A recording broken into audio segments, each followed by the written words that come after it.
Hmm.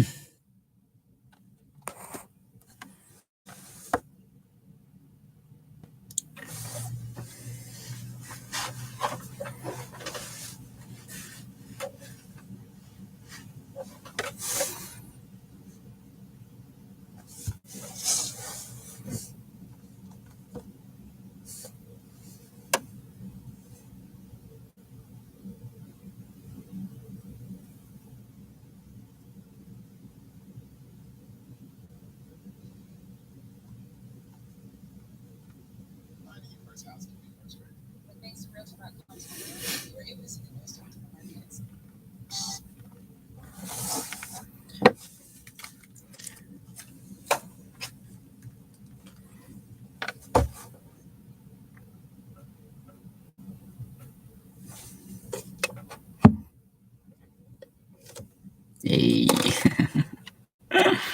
The boys are here.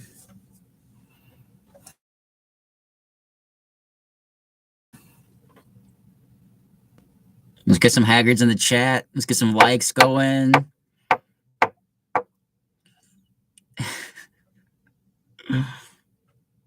Send some Hagrids. Send some Hagrids.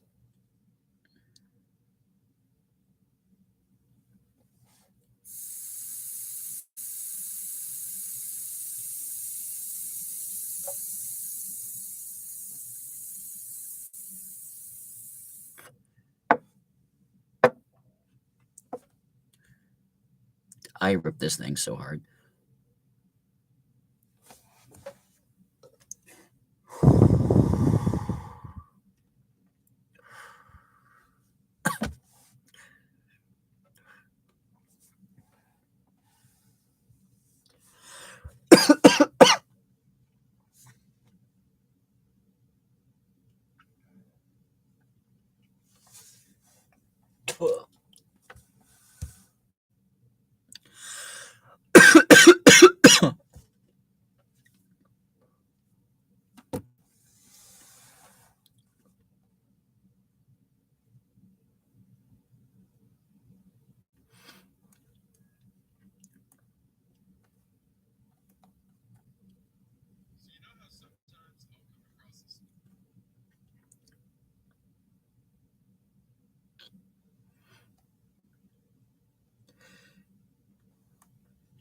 So, I don't usually stream on, let me know if you can hear me fine, chat. But, I don't usually stream often on Tuesdays and Thursdays. But, shit. I've just been enjoying reading Harry Potter so much, guys, that today I was like, you know what? Like, I was sitting in class, I'm like, I just can't wait to go home, get high, and read Harry Potter. Like, I need to do that today. You know what I mean? So here we are. I didn't know if you guys were gonna, like, not be able to show up or whatever, because I don't know y'all's lives. But seems everybody seems to be free around this time on Thursday, so that's good to know. Excuse me.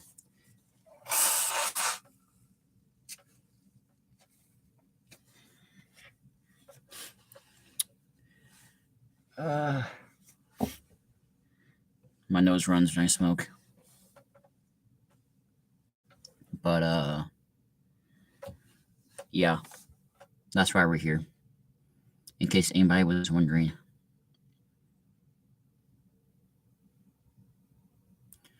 Because I have a class at, like, 4:30. But, like, I hate that class. I guess, like, my most skipped class, like, easily. Like, I skip that class all the time. I only, like, do the tests and shit. I haven't been in that class in, like, to be real, like four sessions. Which, like, for me personally, like, that's pretty bad. Not that I don't, like, skip classes often. It just kind of, obviously it depends on the class, but, like, I'm not saying, like, oh, I never skip class, because that's just not true.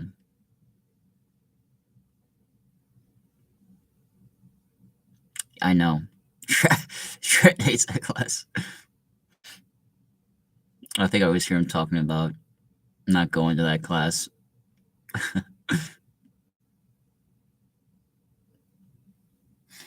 But yeah, my class is special education, obviously, like 3,000, I think.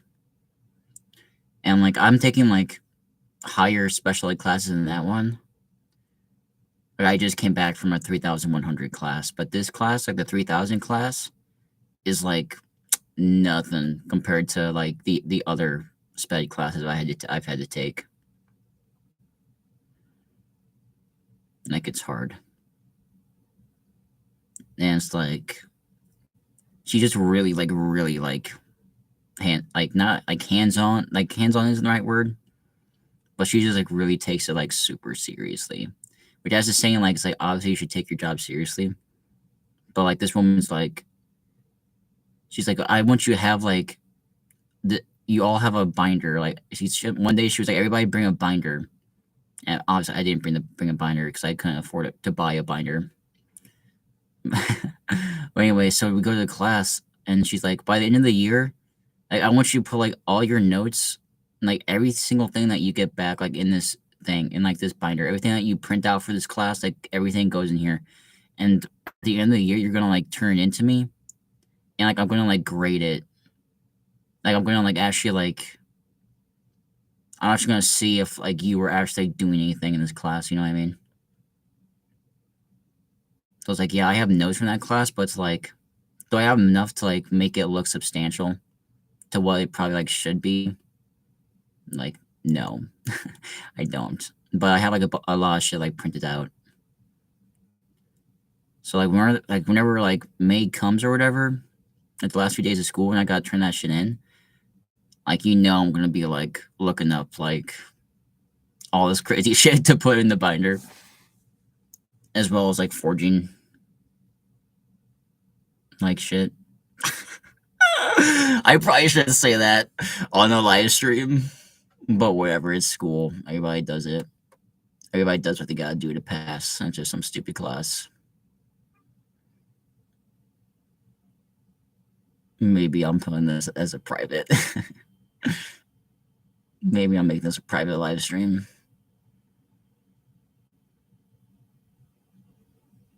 I'm already smoking on stream, so it's already like doesn't look like the best, like for employers or whatever. Good thing there's only like a handful of people on Earth that know that this channel exists. Ethan's reading room, our own little corner of the internet.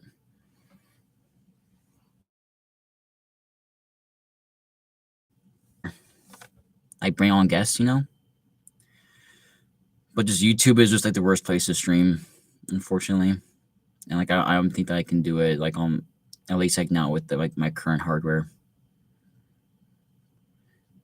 I don't know how.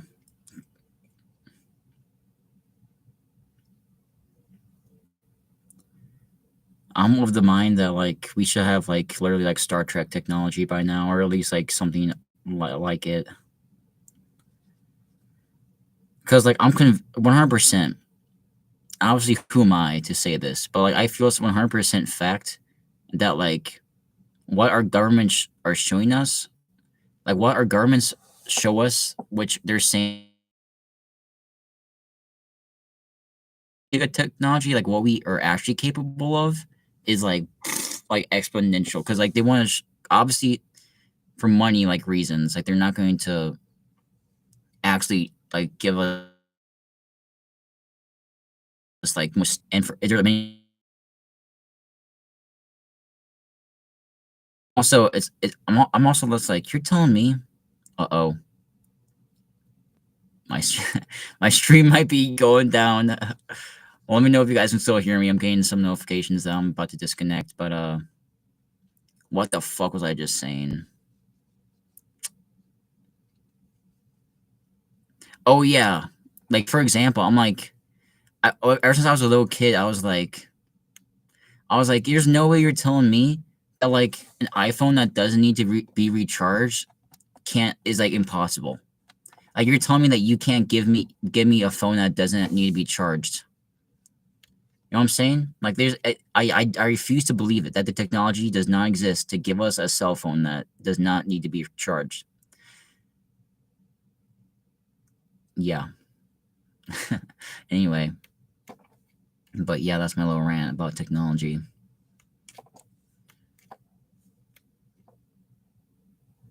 Like we kind of know with like nukes, kind of, because like we can't even really fathom like the destructive power of like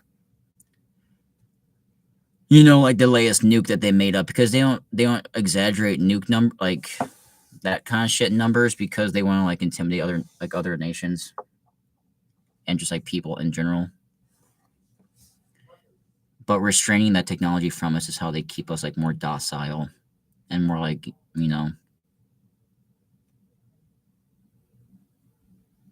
as primitive as possible because then it won't be as easy to like control, obviously.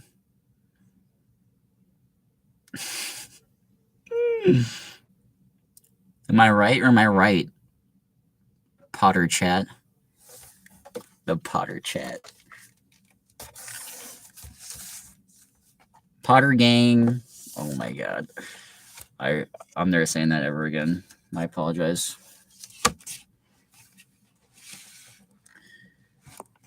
We'll begin shortly here. Thank you, Shredded.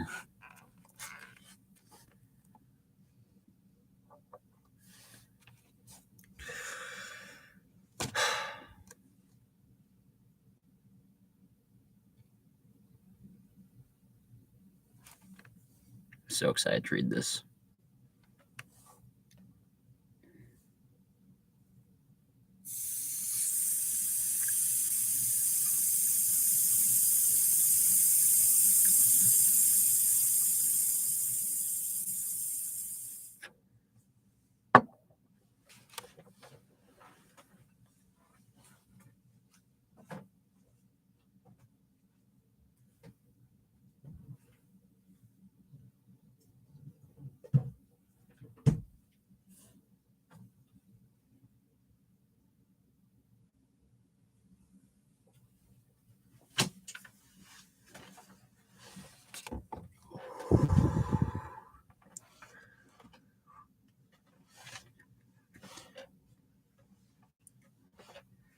Big clouds.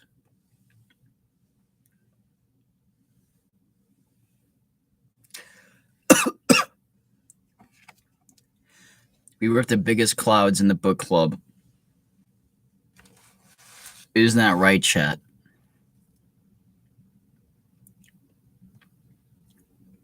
We only rip big clouds. If we only rip big clouds in the book club, give me a hell yeah. Give me a hell yeah in the chat.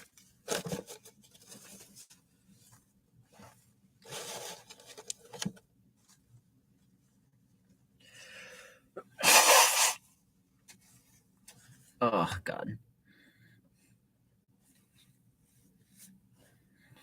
Ugh. Heck yeah. There's no swearing in the chat. No swearing.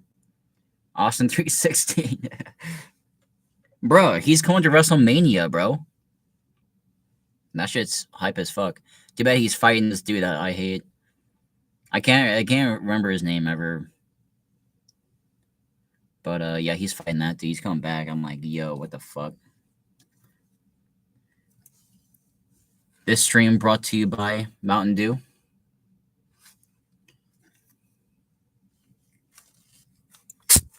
Kevin Owens. Delicious and refreshing.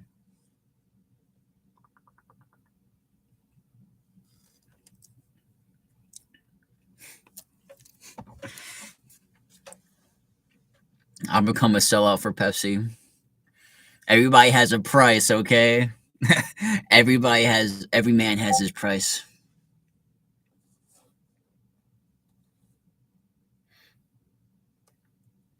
Oh shit, Tayshawn wants the link.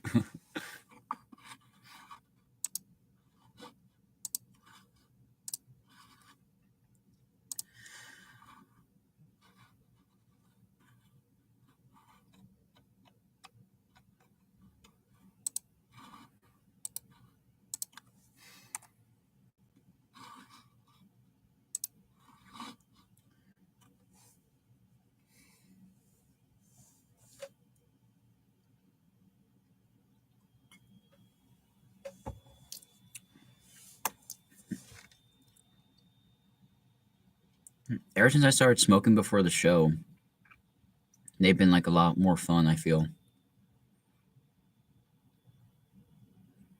I've been more ranty, but it's like I'm a one man show here. What am I supposed to do? Just read the book aloud. And like at best, people are like half watching. You know what I'm saying? Like nobody, like not many people are like actually like following along. I feel. I mean, like what do I know? But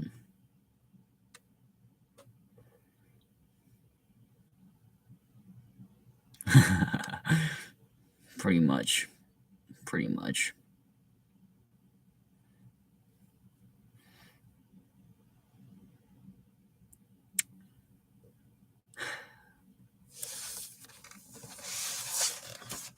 Is Hagrid asleep on the couch?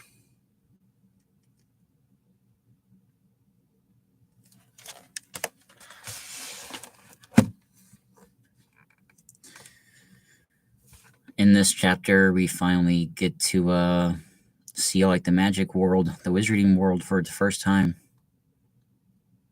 At Diagon Alley is where Harry gets a lot of like his staples. He gets his wand. He gets the owl, Hedwig.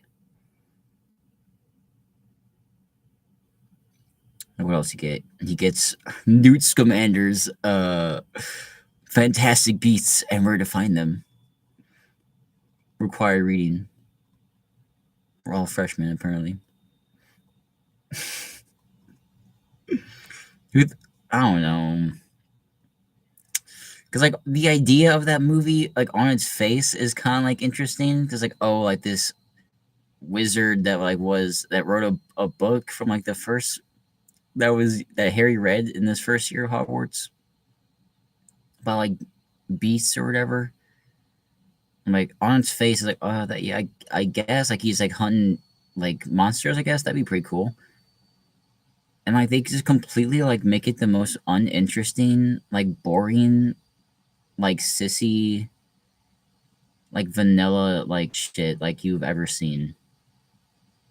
And you're like, okay, like I guess it's cool because it's like Harry Potter, I guess. I mean, Harry Potter is not gonna be born for another like 60 fucking years or whatever the fuck it would be. This has like really no ties. So like, I mean, I guess it does because they drug in Dumbledore. But the first Fantastic Beast was just so boring and like pretty cringe, to be honest. Because you're supposed to be like, oh my god, like these fantastic beasts, like these fantastic beasts are like so cute or whatever. But it's like I don't give a shit. Like there's no story here, and like I said, like Newt Scamander sucks. Like Newt Scamander is like a terrible protagonist.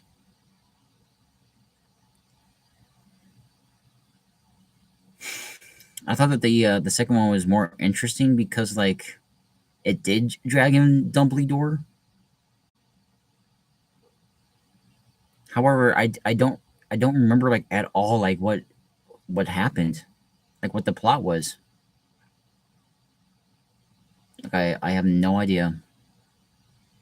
But I remember like being more interested, like more entertained. I think because like I'd already like obviously given up like on like any other like spin-off movies after Fantastic Beasts.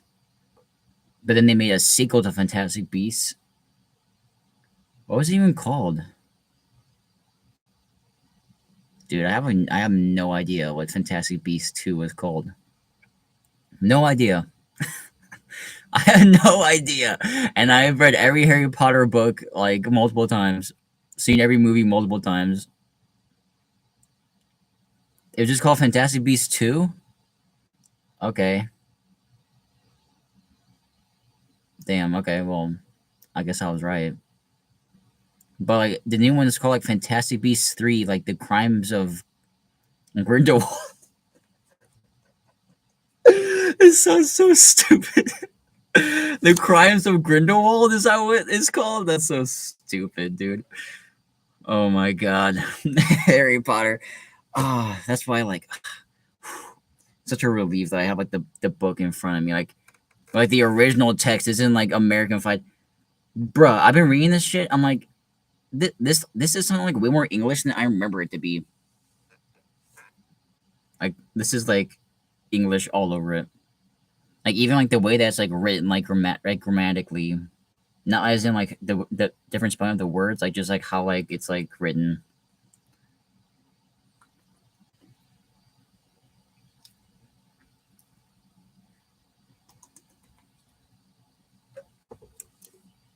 Okay, thank you, chat, for correcting me on Fantastic Beats too.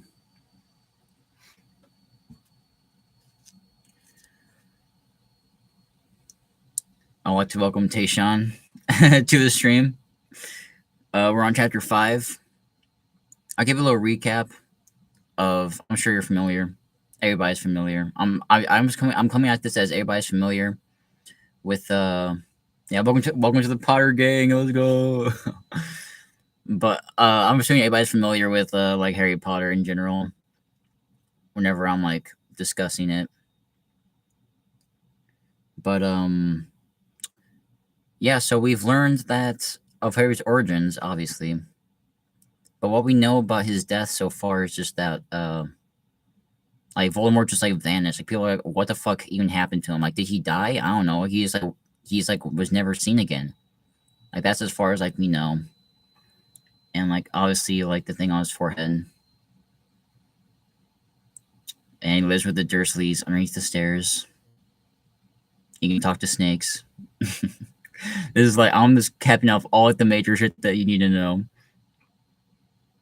And the Dursleys, the Dursleys, want to hide the fact that Harry is, of course, a wizard from him, because they're the most boring people in the world, and they're evil, and they're child abusers. We hate the Dursleys. Give me a Potter gang if we hate the Dursleys. Anyways. Hagrid just came to pick up Harry, and he's about to take him to go shopping in Diagon Alley, which takes us to Harry Potter and the Sorcerer's Stone, Chapter 5, Diagon Alley. Let's go, Potter gang. Let's go. Let's go. Harry woke early the next morning. Although he could tell it was daylight, he kept his eyes shut. It was a dream, he told himself firmly.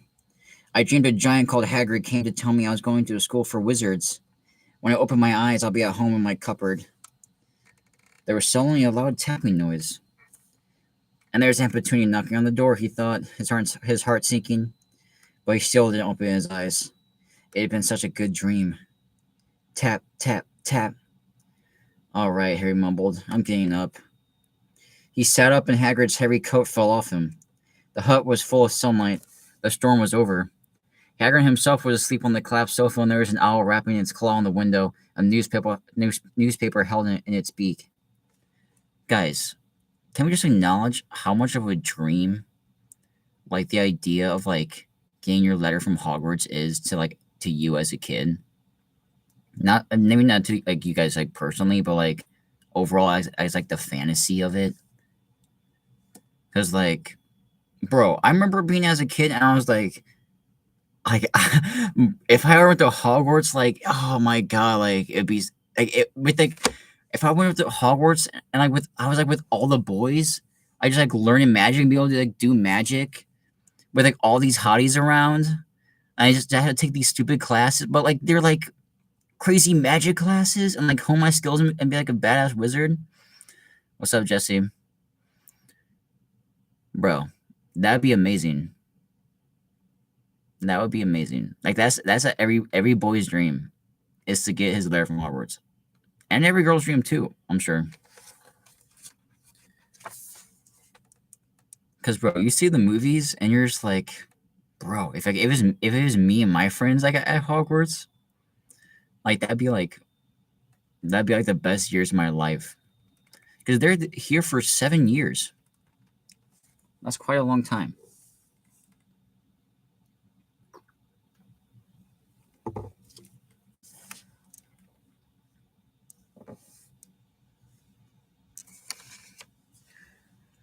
Harry scrambled to his feet, so happy he felt as though a large balloon was swelling inside him. He went straight to the window and jerked it open. The owl swooped in and dropped the newsletter on top of Hagrid, but who didn't wake up. The owl then fluttered on the floor and began to attack Hagrid's coat. Don't do that.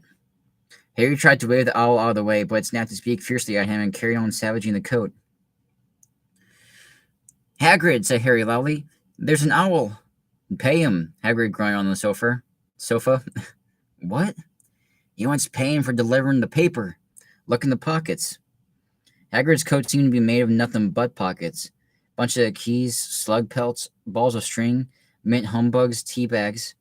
Finally, Harry pulled out a handful of strange-looking coins. Give him 5 nuts, said Hagrid sleepily. Nuts? The little bronze ones. Harry counted out 5 little bronze coins on the owl, and the owl held out its legs so he could put the money in a small leather pouch tied to it. Then it flew off through the open window. Hagrid yawned loudly, sat up, and stretched. Best be off, Harry. Lots to do today. Gotta get up to London and buy all your stuff for school. Harry was turning over the wizard coins and looking at them. He had just thought of something which made him feel as though the happy balloon inside him had just got a puncture. Hagrid? Said Hagrid, who was pulling on his huge boots. I haven't got any money. And you heard Uncle Vernon last night. He won't pay for me to go and learn magic. Don't worry about that, said Hagrid, standing up and scratching his head. Do you think your parents didn't leave you anything? Well, if their house was destroyed, they didn't keep their gold in the house, boy. Nah, first off for us is Gringotts. Gringotts. Is it Gringotts? Wizard's Bank. Have a sausage. They're not bad cold. And I won't say no to a bit of your birthday cake, neither. Wizards have banks? Just the one. Gringotts. Run by goblins. Harry dropped the bit of sausage he was holding. Goblins? Yeah, so you'd be mad to try and rob it. I'll tell you that. Never mess with goblins, Harry. Gringotts is the safest place in the world for anything you wanted to keep safe, except for Hogwarts. Except maybe Hogwarts. As a matter of fact, I gotta visit Gringotts anyway. For Dumbledore. Hogwarts business. Hagrid drew himself up proudly. He usually gets to do important stuff for him. Fetching you, getting things from Gringotts. Noticing you can trust me, see? Hagrid loves being loved by Dumbledore. You got everything? Come on, then. Harry followed Hagrid out into the rock. The sky was quite clear now, and the sea gleamed in the sunlight. The boat Uncle Vernon had hired was still there, with a lot of water in the bottom after the storm. How'd you get here? Harry asked, looking for another boat. Flew, said Hagrid. Flew? Yeah, but we'll go back in this. Not supposed to use magic now I've got you. They sailed down the boat, Harry still staring at Hagrid, trying to imagine him flying. Seems a shame to row, though, said Hagrid, giving Harry another of his sideways looks. If I was to speed things up a bit, would you mind not mentioning it at Hogwarts? Of course not, said Harry, eager to see more magic. Hagrid pulled out the pink umbrella again, tapped her twice on the side of the boat, and then sped off towards land. Why would you be mad to try and rob Gringotts? Harry asked. Spells, enchantments, said Hagrid, unfolding his newspaper as he spoke. They say there's dragons guarding the high security vaults, and then you gotta find your way. Gringotts is hundreds of miles under London, see? Deep under the underground. You'd die of hunger trying to get out, even if you did manage to get your hands on something. Harry sat and thought about this while Hagrid read his newspaper, the Daily Prophet. Harry had learned from Uncle Vernon that people like to be left alone while they did this. It was very difficult, but he never had so many questions in his life. Mystery of magic messing things up as usual, Hagrid muttered, turning the page. Whining about politics, as we always are. Of course, said Hagrid. They wanted Dumbledore for minister, of course, but he'd never leave Hogwarts. So old Cornelius Fudge got the job. Bungler if there ever was one. So he pelts Dumbledore with owls every morning, asking for advice. What does a Ministry of Magic do? Well, their main job is to keep it from the Muggles that there's still witches and wizards up and down the country. Why? Why? Blimey, Harry, everyone would be wanting magic solutions to their problems. Nah, we'd be left alone. Nah, we're best left alone. At this moment, the boat bumped gently into the harbor wall. Hagrid folded up his newspaper and they clambered up the stone steps on the street. Passers-by stared aloud at Hagrid as they walked through the little town to the station. Hagrid couldn't blame them. Or Harry couldn't blame them. Not only was Hagrid twice as tall as anyone else, he kept pointing at perfectly ordinary things like parking meters and saying loudly, "See that, Harry? Things these muggles dream up, eh? Things these muggles dream up, eh?" A wizard have no idea what a parking meter is. Get some Hagrids in the chat.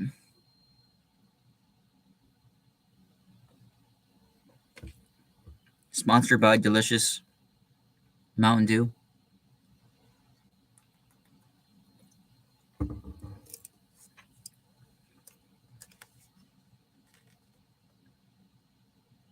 Hagrid, said Harry, panting a bit as he ran to keep up. "Do you say there are dragons at Gringotts?" "Well, so they say," said Hagrid. Crikey, I like a dragon." You'd like one?" "Well, one ever since I was a kid." "Here we go." Then they had reached the station. There was a train to London in 5 minutes' time.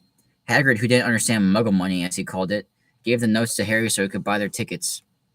People stared more than ever on the train. Hagrid took up 2 seats and sat named like a canary yellow circus tent. "Still got your letter, Harry?" he asked as he counted stitches. Harry took the parchment and envelope out of his pocket. "Good," said Hagrid. "There's a list there of everything you need." Harry unfolded a second piece of paper he hadn't noticed the night before and read, "Hogwarts, School of Witchcraft and Wizardry. Uniform. First-year students will require 3 sets of plain work robes, black, 1 plain pointed hat, black, for day wear, 1 pair of protective gloves, dragon hide or similar, 1 winter cloak, black, silver fastenings.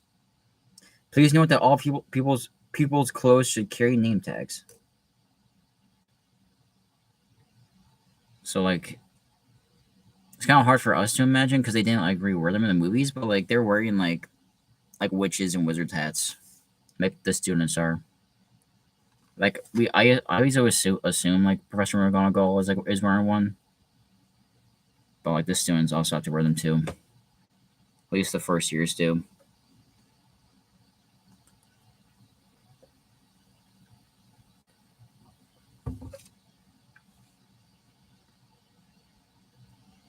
Here it is, guys.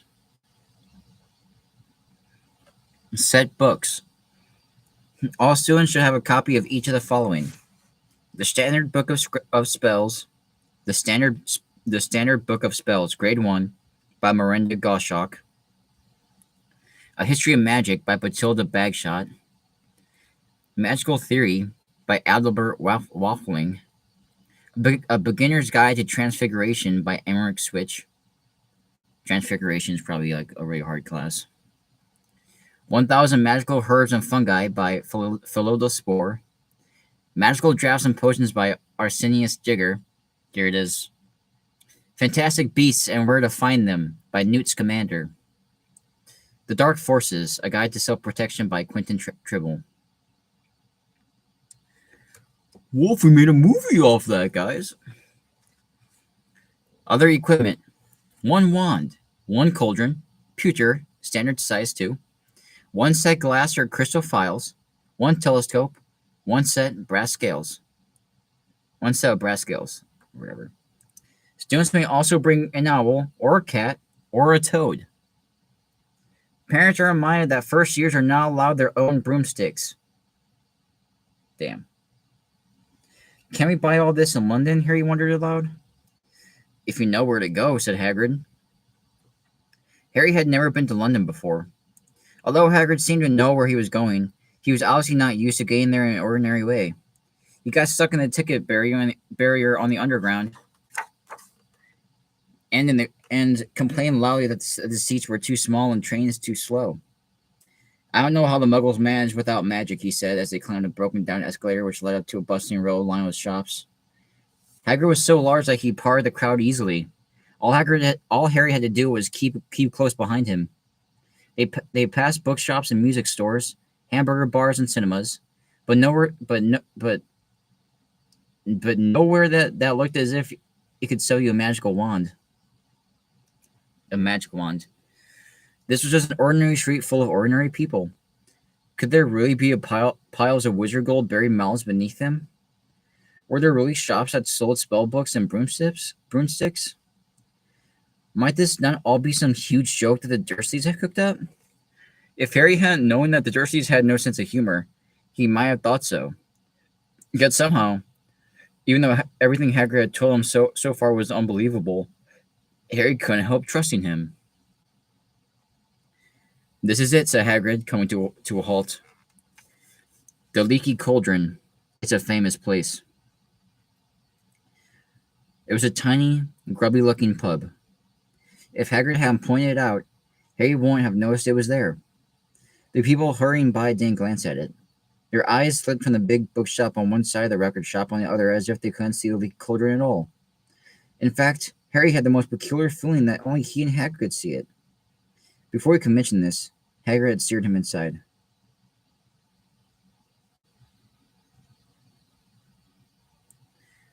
Okay, so they're saying that, like, what that's saying is that, like, is reaffirming like what I said a couple streams ago, which is that like the wizards exist like in plain sight, like of us, of Muggles or whatever, and says my connection is unstable again, but whatever, I'll keep going. But like, yeah, like what this passage just said was that like it was just like it wasn't like really out of nowhere. It wasn't that hard to get to. Just like this bar, and like the only people that go there are like wizards that exist like around us. Like that's how like that's the joke. Is that like we're like that stupid?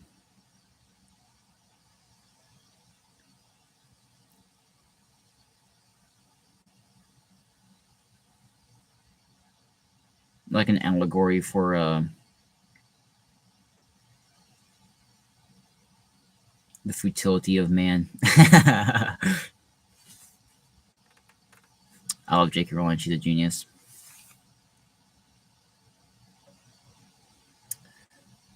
Okay. For a famous place, it was very dark and shabby.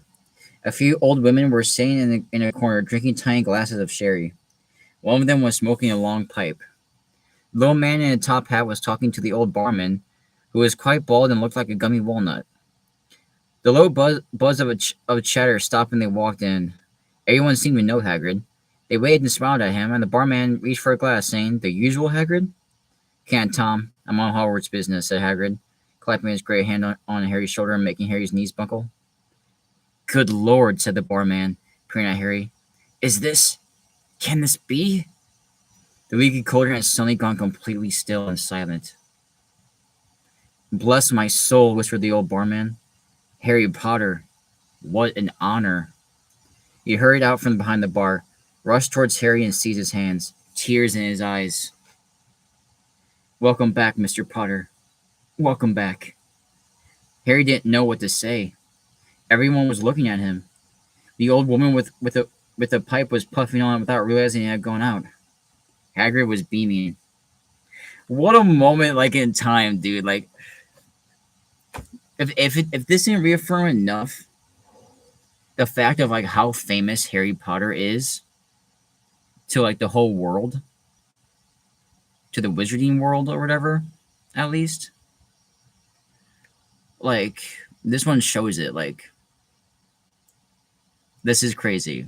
I'd be like, Oh my god! Like, if I was Harry Potter, how would you react to this, dude? It was crazy. Then there was a great scraping of chairs, and next moment, Harry found himself shaking hands with everyone in the leaky cauldron. Doors cracked for it, Mr. Potter. Can't believe I'm meeting you at last. So proud, Mr. Potter. I'm just so proud. Always wanted to shake your hand. I'm all of a flutter. Yo, Harry Potter is the most famous motherfucker alive. I broke the rules of no swearing in the chat. I apologize. Delighted, Mr. Potter. Just can't tell you. Diggle's the name. Daedalus Diggle. I've seen you before, said Harry, as Daedalus Diggle's top hat flew off in his excitement. You bowed to me once in a shop. He remembers! cried Daedalus Diggle, looking around at everyone. Did you hear that? He remembers me! Do you guys remember that? Whenever Harry said that he, like, oh, like, talking about like, some strange things about his life and, like, a wizard, like, bowed to him in his shop? That's crazy that shit, like, paid off. I forgot this shit paid off. That's crazy. Harry shook hands again and again. Doris Crockford kept coming back for more. A pale young man made his way forward, very nervously. One of his eyes were twitching. Professor Quirrell, said Hagrid. Harry, Professor Quirrell will be one of your teachers at Hogwarts. Potter, stammered Professor Quirrell, grasping Harry's hand. I can't tell you how pleased I am to meet you.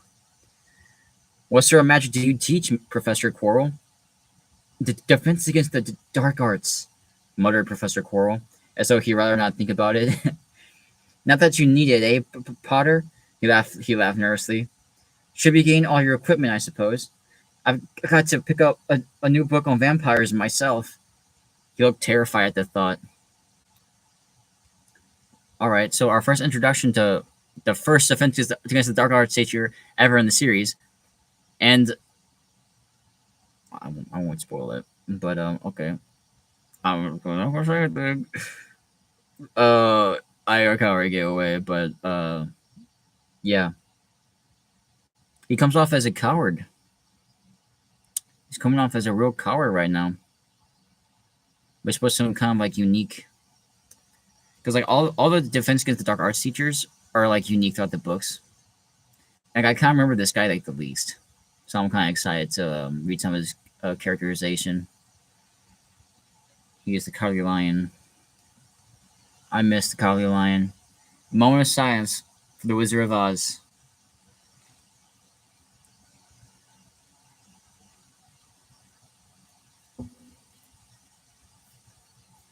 Let's get some Dorothys in the chat. Let's get some Dorothys in the chat. If you loved the Wizard of Oz reading sessions.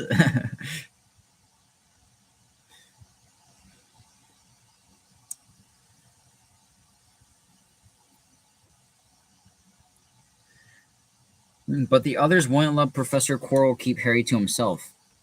It took almost 10 minutes to get away from them. It almost took him 10 minutes to get away from them all. At last, Hagrid managed to make himself heard over the babble. Must get on, lots to buy. Come on, Harry. Doris Crockford shook Harry's hand one last time, and Harry led him through the bar and onto a small walled courtyard, where there was nothing but a dustbin and a few weeds. Hagrid grinned at Harry. Told you, didn't I? Told you was famous. And Professor Quirrell was trembling to meet you. Mind you, he's usually trembling. Is he always that nervous? Oh yeah, poor bloke. Brilliant mind. He was fine while he was studying out of books, but then he took a year off to get some first-hand experience. They say he met vampires in the Black Forest, and there was a nasty bit of trouble with the hag. Never been the same since. Scared of the students, scared of his own subject. Now, where's my umbrella? Vampires? Hags? Harry's head was swimming. Hagrid, meanwhile, was counting bricks in the wall above the dustbin. So this shows us that like Harry's having a very human reaction to hearing this information that monsters do actually exist. Look at all those Dorothys, let's go. But yeah, Harry's like, let's read that again. Vampires, hags, Harry's head was swimming. Yeah, I'd be like, what the fuck? I'm like, Just like, what the fuck? Information overload, like Hagrid. Like, he should, like, gradually give me this information, like, over time, and not, I'm being, like, confronted with all this. But, I mean, I think this is, like, a fantasy kid's book, so it's not gonna do that. And 3 up, 2 across, he muttered. Right, stand back, Harry. He tapped the wall 3 times with the point of his umbrella. The brick he had touched quivered. It wriggled. In the middle, a small hole appeared. It grew wider and wider. A second later, they were facing an archway large enough even for Hagrid. An archway onto a cobble street which twisted and turned out of sight. Welcome, said Hagrid, to Diagon Alley. Harry grinned at Harry's amazement. They stepped through the archway. Diagon Alley, as illustrated by Jim K. It's hard to see from this distance.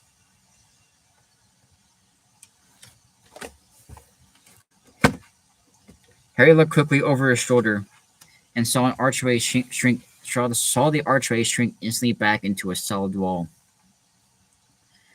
The sun shone brilliantly on a stack of cauldrons outside the nearest shop. Cauldrons, all sizes, copper, brass, pewter, silver, self-stirring, collapsible, said a sign hanging over them. Yeah, you'll be needing one, said Hagrid, but we gotta get your money first. Harry wished he had about 8 more eyes. He turned his head in every direction as he walked up the street, trying to look at everything at once. The shops, the things outside them, the people doing their shopping. A plump woman outside and apothecaries was shaking her head as they passed, saying, Dragon liver, 16 sickles at once. They're mad. Dragon liver costs 16 sickles, eh? How much would that convert to? A low, soft hooting came from a dark shop with a sign saying, Aelop's Owl Emporium. Tawny, Screech, Bond, Brown and Snowy. Several boys of about Harry's age had their nose pressed against a window with broomsticks in it. Look, Harry heard one of them say. The new Nimbus 2000, fast as ever. There were shops selling robes, shops selling telescopes and strange silver instruments Harry had never seen before. Windows stacked with barrels of bats' spleens in eels' eyes. Tottering piles of spell books, quills, and rolls of parchment, potion bottles, globes of the moon. Gringotts, said Hagrid. They had reached a snowy white building which towered over the little shops. Standing beside its burnished bronze doors, wearing a uniform of scarlet gold was... Yeah, that's a goblin, said Harry quietly, as he walked up the white stone steps towards them. The goblin was about a head shorter than Harry. He had a swarthy, clever face, a pointed beard, and, Harry noticed, very long fingers and feet.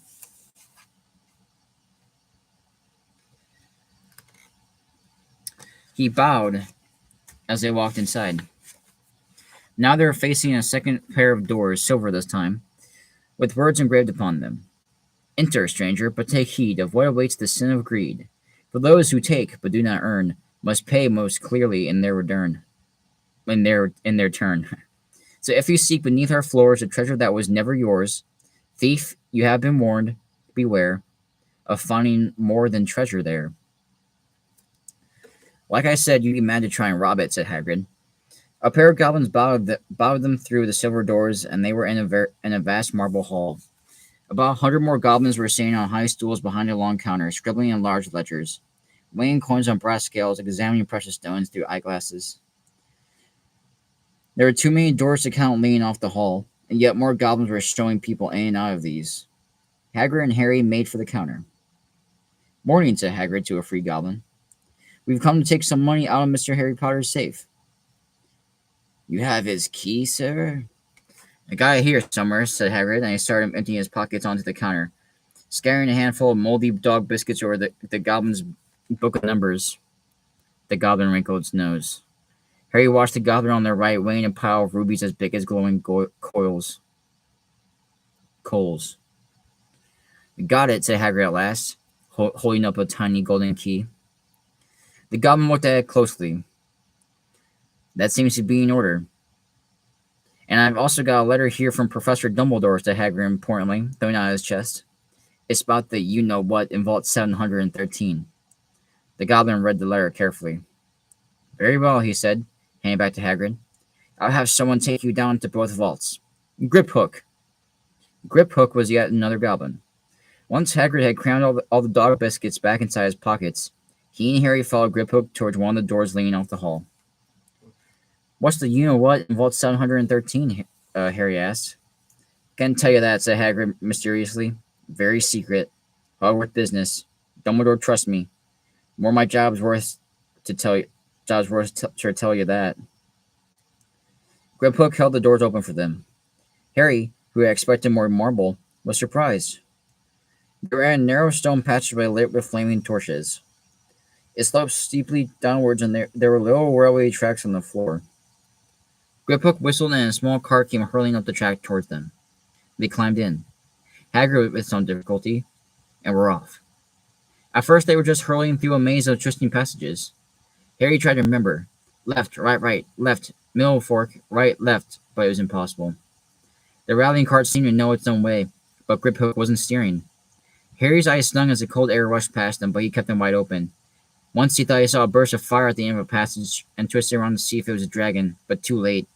They plunged even deeper, passing an underground lake where huge stalactites and stalagmites grew from the ceiling and floor. I never know, Harry called to Hagrid over the nose of the cart.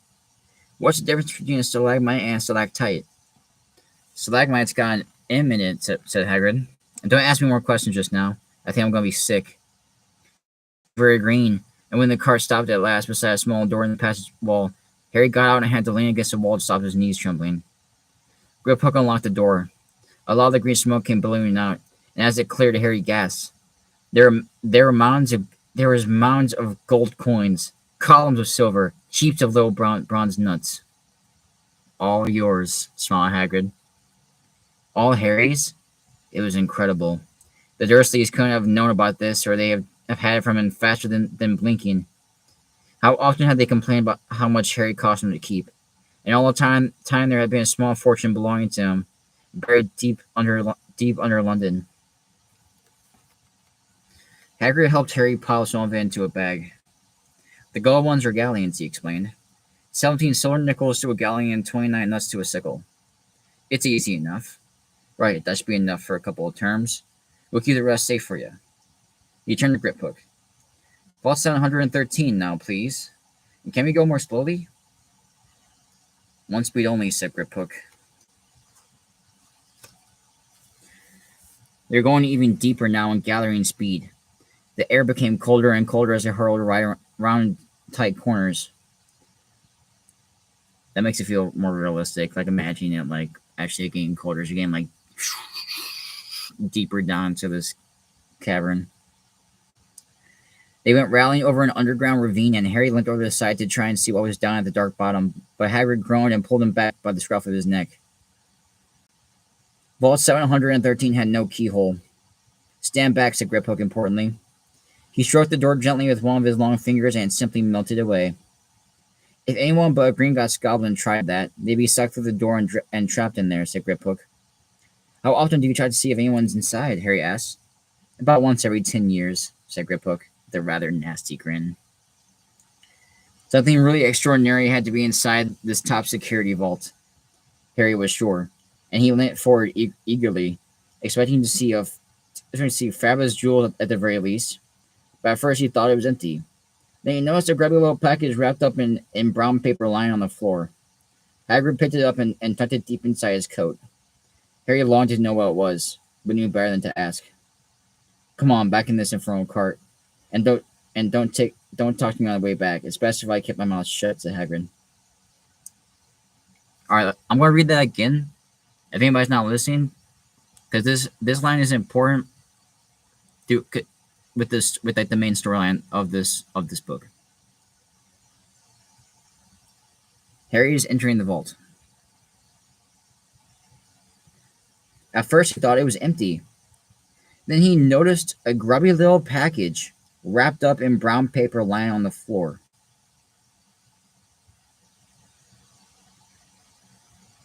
Hagrid picked it up and put it deep inside his coat. So, like, it's just like You can't really tell like what it is.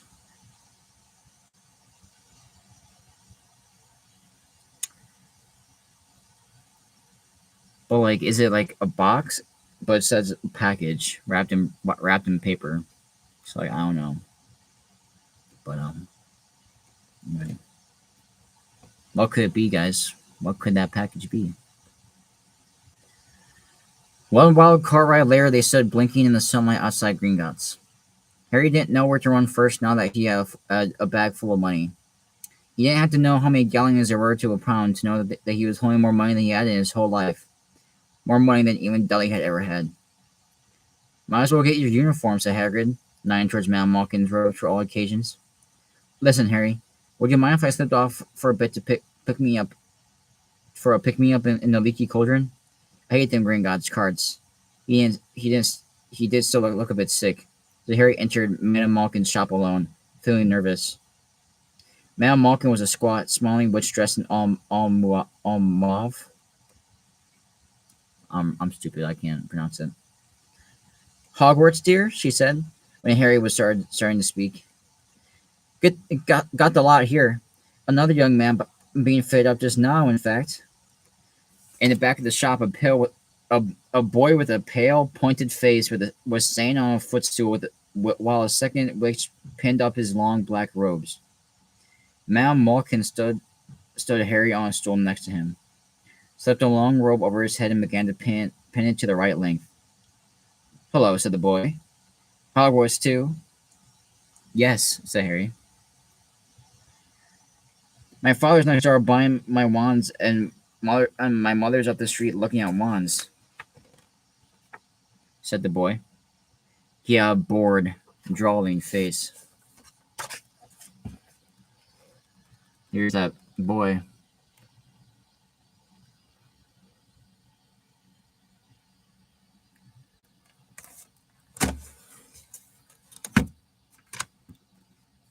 We hate this boy.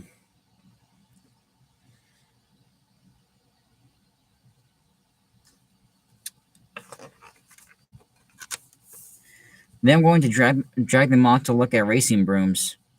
I don't see why first years can't have their own. I think I'll bully father into getting me one and I'll smuggle it in somehow. Harry was strongly reminded of Dudley. Yeah, I'm like, this is a Dudley asshole kid. Have you got your own brooms? The boy went on. No, said Harry. Play Quidditch at all? No, Harry said again, wondering what on earth Quidditch could be. I do. Father says it's a crime if I'm not paid up to play for my house, and I must say, I agree. Know what house you'll be in yet? No, said Harry, feeling more stupid by the minute. Well, no one really knows until they get there, do they? But I'll know I'll be in Slytherin. All our family have been. Imagine being a Hufflepuff. I think I'll leave, wouldn't you? You talking shit on Hufflepuff? Said Harry, wishing he could say something a bit more interesting. I say, look at that man, said the boy suddenly, and I entered the front window. Hagrid was standing there, grinning at Harry and pointing at two large ice creams to show he couldn't come in. That's Hagrid, said Harry, pleased to know something the boy didn't. He works at Hogwarts. Oh, said the boy, I've heard of him. He's just our servant, isn't he? He's the gamekeeper, said Harry. He was liking the boy less and less every second. Yes, exactly. I heard he's sort of a savage. Lives in a hut in the school grounds, and every now and then he gets drunk, tries to do magic, and ends up setting fire to his bed. I think he's brilliant, said Harry coldly. I think he's brilliant, Harry said coldly. Do you? Said the boy, with a slight sneer. Why is he with you? Where are your parents? They're dead, Harry said shortly. He didn't feel much like going into the matter with this boy. Oh, sorry, said the other, not sounding sorry at all. But they are kind, weren't they? They were a witch and wizard, if that's what you mean. I really don't think they should let the other sort in, do you? They're just not the same, but they never been brought up in our ways. Some of them never even heard of Hogwarts until they get the letter, I imagine. I think they should keep it in the old wizarding families. What's your surname, anyway? But before Harry could answer, Madame Malkin said, That's your name. That's you done, my dear. And Harry, not sorry for an excuse to stop talking to the boy, hopped down from the footstool. Well, I'll see you at Hogwarts, I suppose, said the drawling boy. Harry was rather quiet as he ate the ice cream Harry had bought him, chocolate and raspberry with chopped nuts. "What's up?" said Hagrid. "Nothing," Harry lied. They stopped to buy parchment and quills. Harry cheered up a bit when he found a bottle of ink that changed color as he wrote. When they had left the shop, he said, "Hagrid, what's Quidditch?" "Blimey, Harry, I keep forgetting how little you know." "Not knowing about Quidditch." So Quidditch is like baseball, I guess. I guess it's kind of like what people like. Seems kind of more like a soccer to me, though. But what do I know?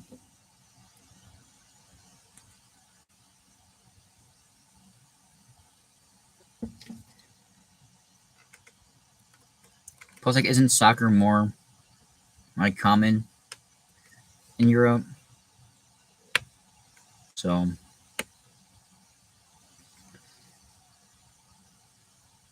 don't make me feel worse," said Harry. He told Hagrid about the pale boy and Madame Malkins.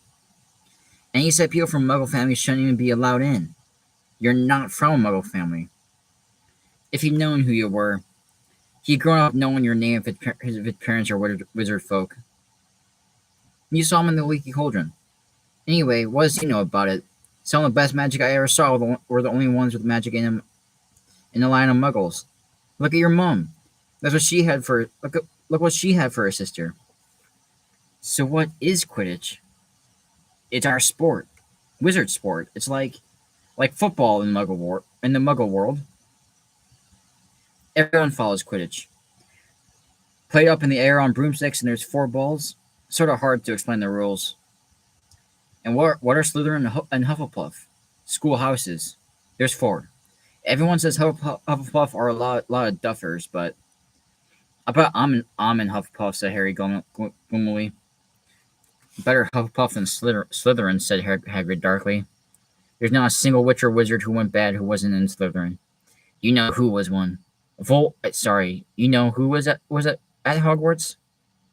"Years and years ago," said Hagrid.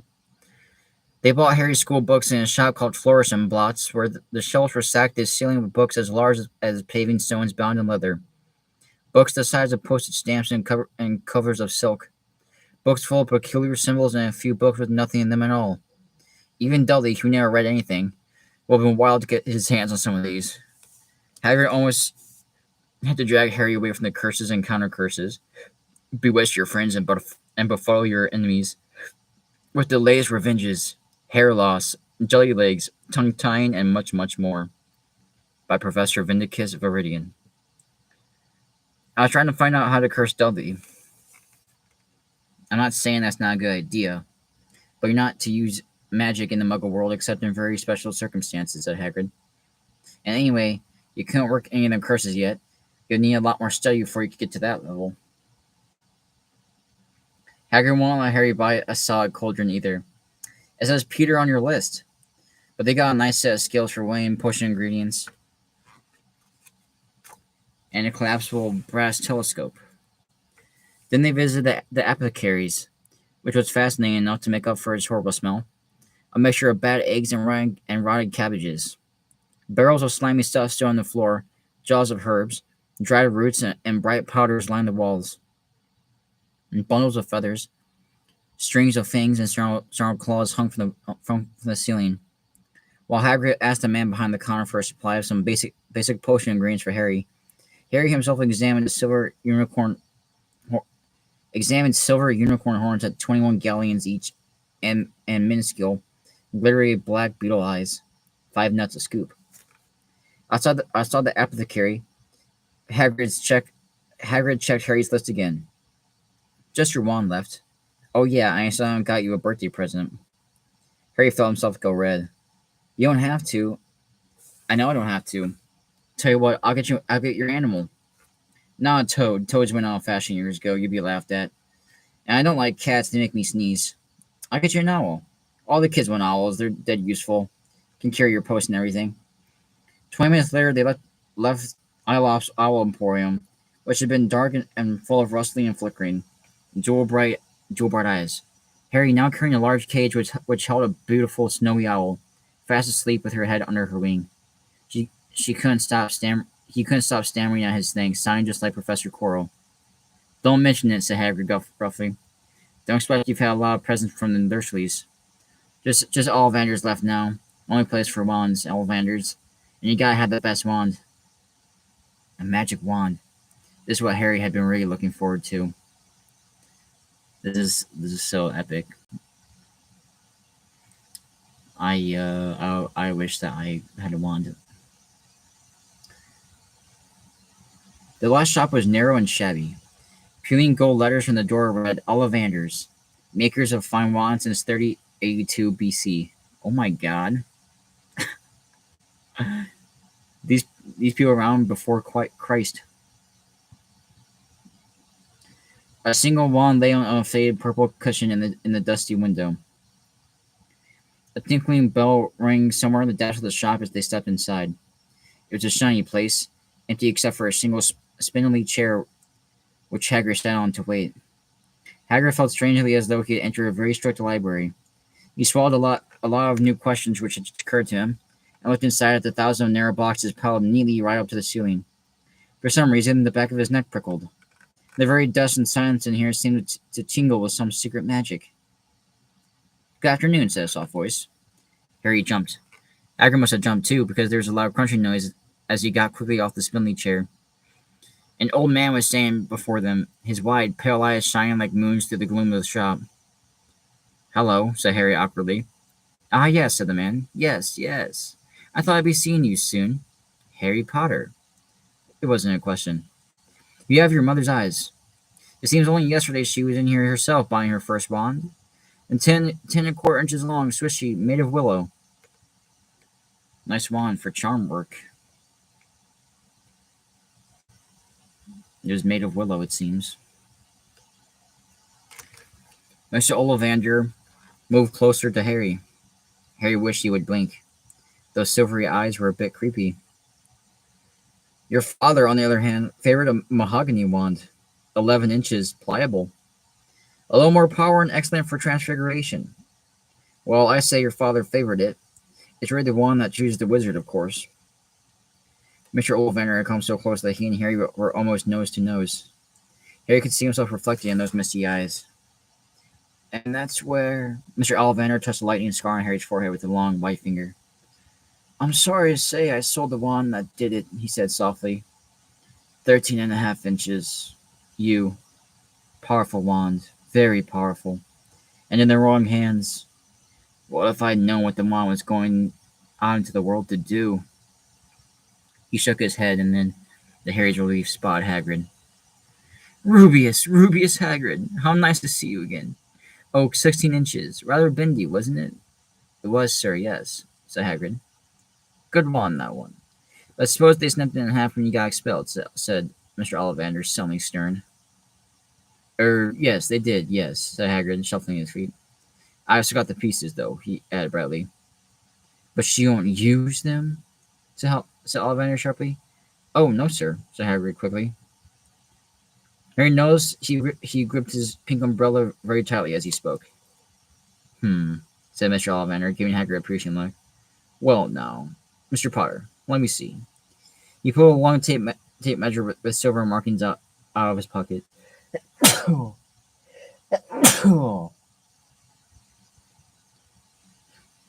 "Which is your wand arm?" Well, I'm right-handed," said Harry. "Hold out your arm. That's it."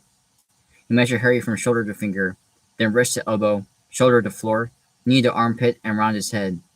As he measured, he said, "Every Ollivander wand has the core of a powerful magical substance, Mr. Potter. We use unicorn hairs, phoenix tail feathers, and the heartstrings of dragons. No two Ollivander wands are the same.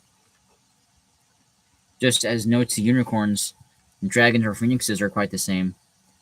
And of course, you will never get such good results with another wizard's wand." Harry suddenly realized that the tape measure, which was measuring between his nostrils, was doing this on its own. Mr. Ollivander was flitting around the shelves, taking down boxes. "That will do," he said, and the tape measure crumbled into a heap on the floor. "Right then, Mr. Potter, try this one. Beechwood and dragon heartstring, 9 inches, nice and flexible. Just take it and give it a wave. Harry took the wand and, feeling foolish, waved it around a bit, but Mr. Ollivander snatched it out of his hand almost at once. Damn. Maple and Phoenix feather, 7 inches, quite whippy. Harry tried, but he had hardly raised the wand when it, too, was snatched back by Mr. Ollivander.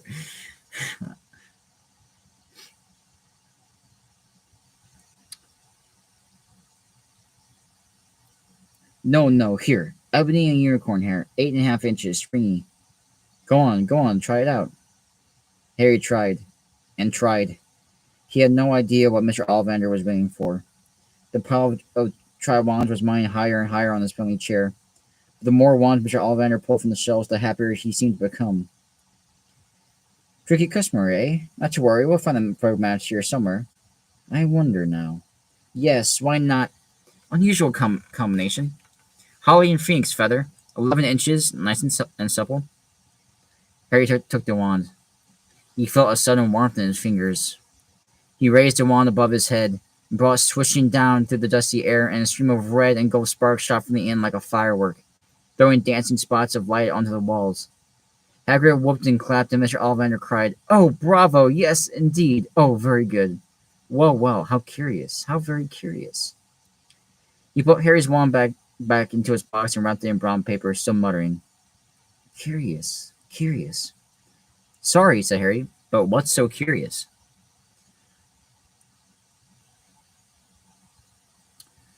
Mr. Ollivander fixed Harry with his pale stare. "I remember every wand I've ever stolen, Mr. Potter. Every single wand. It so happens that the phoenix whose tail feather is in your wand gave another feather, just one other. It is very curious indeed that you should be destined for this wand when its brother, why, its brother gave you that scar." Harry swallowed. "Yes, 13.5 inches. You. Curious indeed how these things happen. The wand chooses the wizard. Remember. I think we must expect great things from you, Mr. Potter. After all, he who must not be named did great things. Terrible, yes, but great." Whoa, that's crazy. That always kind of freaky to me. That like they're like Voldemort's wand and like Harry's wand are like brothers. Like they're like from like the same phoenix tail.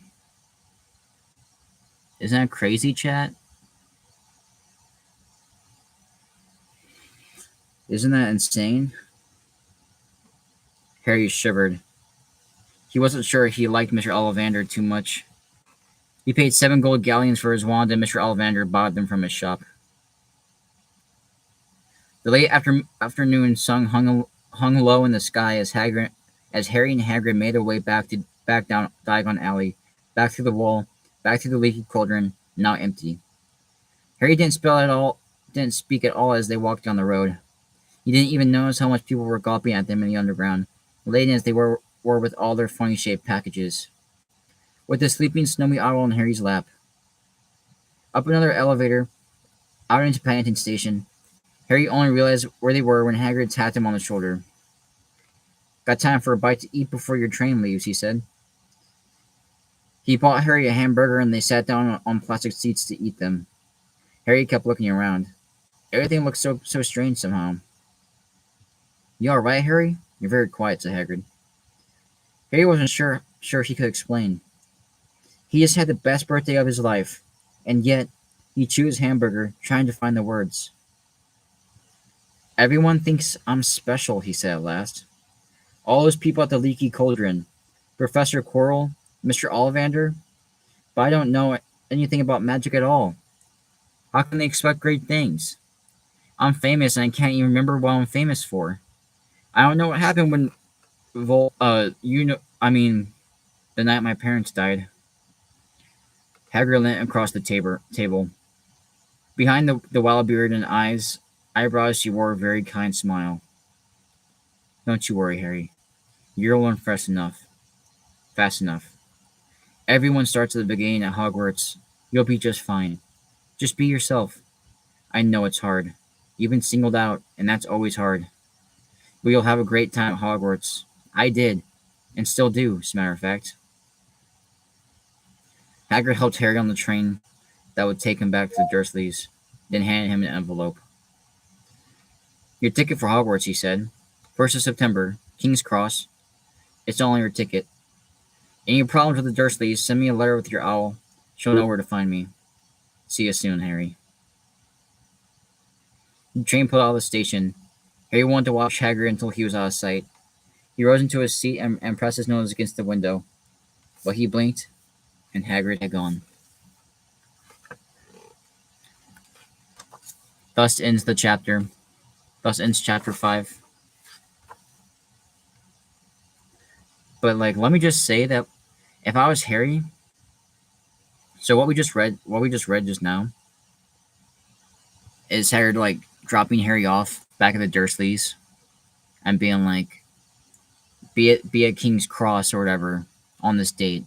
We'll see you there. Shut the fuck up. But I'd be like, there's no way that the Dursleys are gonna they're gonna do some crazy shit. They're not gonna actually take you to school. I wouldn't trust them to actually take me to school. But anyway, yeah. So a lot happened in that chapter, and I forgot that it set up the the main the shit with the stone. There, I said it. The Sorcerer's Stone.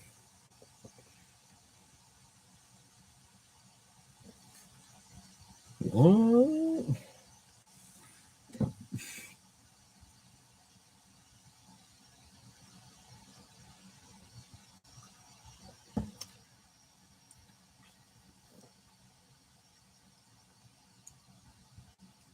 Who enjoyed the chapter? Give me some Hagrids in the chat if you enjoyed the chapter.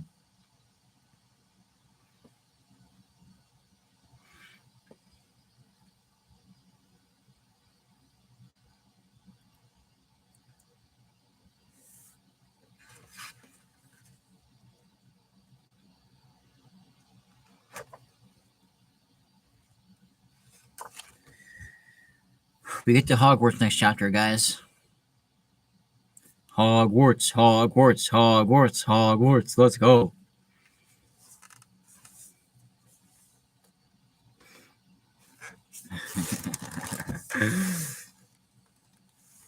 Whoa, 5 viewers, bro. Holy shit.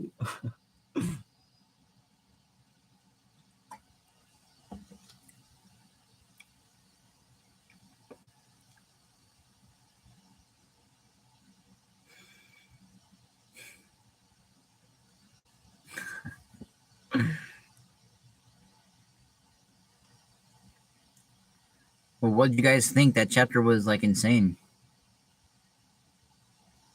My favorite part is everybody shaking Harry's hand in the what the fuck is it called, the leaky cauldron in the bar. They're like, it's an honor to meet you, but it's the entire time leading up to this, Harry just been shit on the entire time, that he's just looking worthless. He said the Dursley treated him like a slug, quote.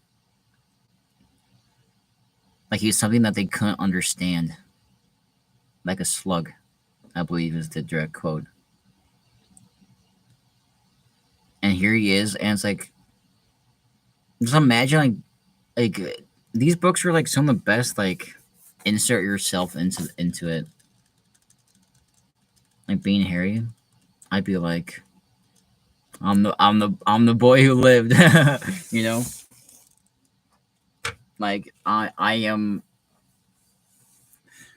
the boy who lived.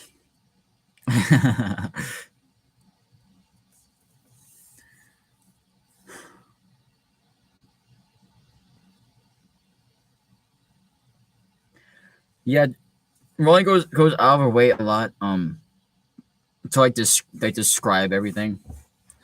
And I feel that's where most of the length came from. But this chapter was introducing a lot of shit though. You gotta remember. Like Harry got like so many staples of the series. Harry got his wand, hit the Hedwig, like his clothes for being a wizard. Met Malfoy, introduced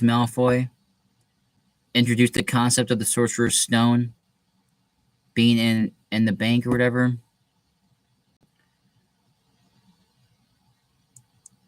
And it's like, oh, also by the way, monsters exist, which is like new information. Newt Scamander got introduced into the canon. Warner Brothers' favorite Harry Potter protagonist, apparently. The best choice for the job, apparently, according to Warner Brothers executives.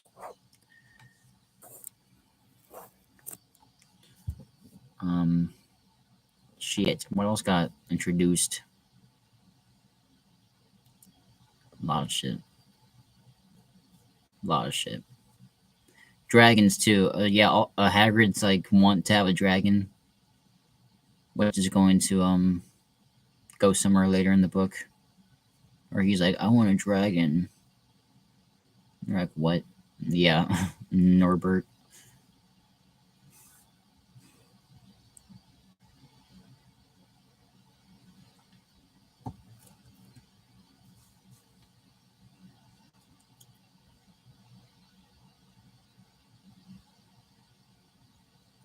Oh, I'm interested to hear that theory about Harry and the Dursleys.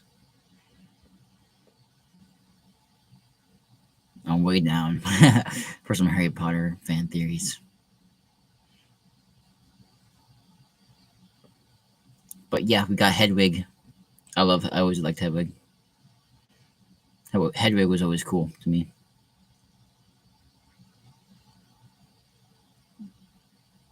Because I've always wanted an owl myself.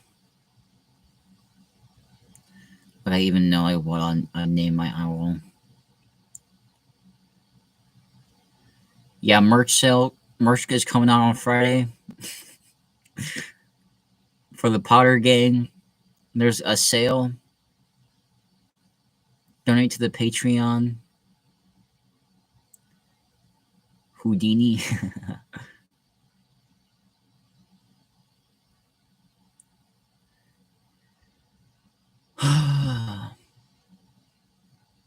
But yeah, click that subscribe button.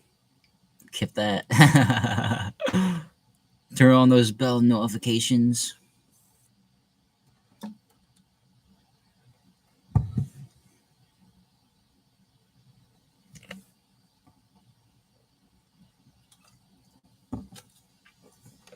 Smash that like button. Smash that like button.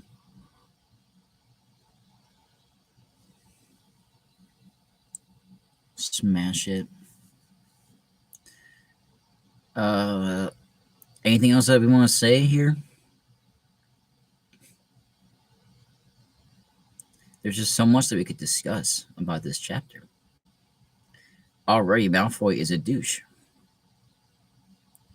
Already, Malfoy is an asshole. We hate him. And he's also a racist piece of shit. He's also racist. Yeah.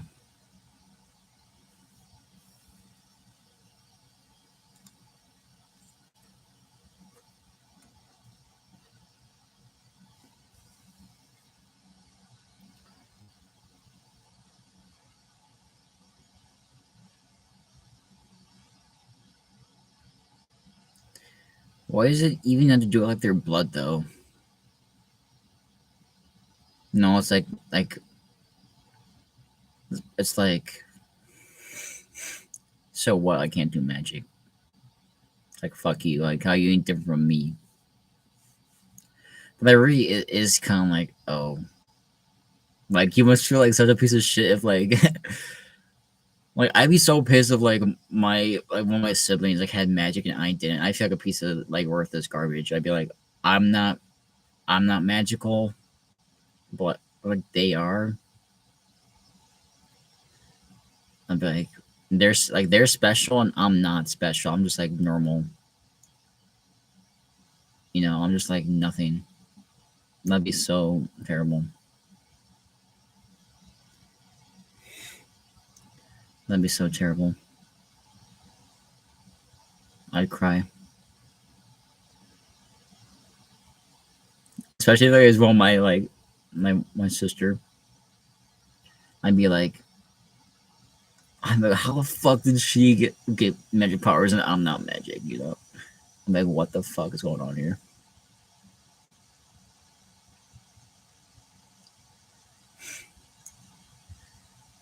But anyways, thanks for joining the impromptu stream. I guess I'm not going to class again.